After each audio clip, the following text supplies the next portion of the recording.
কোনো খোঁজ খবর নেই না। আব্বা অসুস্থ জেনেও সে ফলমূল কিনে নিয়ে তার শ্বশুর বাড়ির দিয়ে যাচ্ছে, তার শ্বশুর অসুস্থ বলে। কিন্তু আব্বা যে এত অসুস্থ, সে একটা ফল খাইতে চাইলো কিন্তু ভাই তার কাছ থেকে কেড়ে নিয়ে চলে গেল। আমার আব্বাকে দিল না। চেয়ারম্যান সাহেব, এই কষ্টে আব্বা আরো অসুস্থ হয়ে পড়েছে। কি বলো? তোমার ভাই তো এমন কাজ করতে পারে না, সে একজন অ্যাডভোকেট মানুষ। তার মতো মানুষ এমন কাজ করতে পারে, এটা তোমার বিশ্বাসই হচ্ছে না। তুমি কি কথাটা ঠিক বলতেছো? জি চেয়ারম্যান সাহেব, আমি সত্যি কথাই বলতেছি। সে আব্বার সাথে এমন ব্যবহারই করেছে।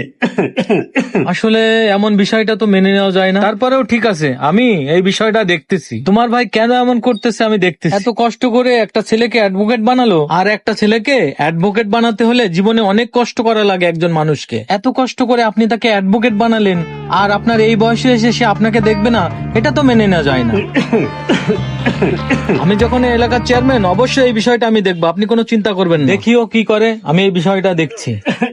চলেন আব্বা, চলেন। শ্বশুরটা অসুস্থ, এমনি আমার কাছে দেরি হয়ে যাচ্ছে।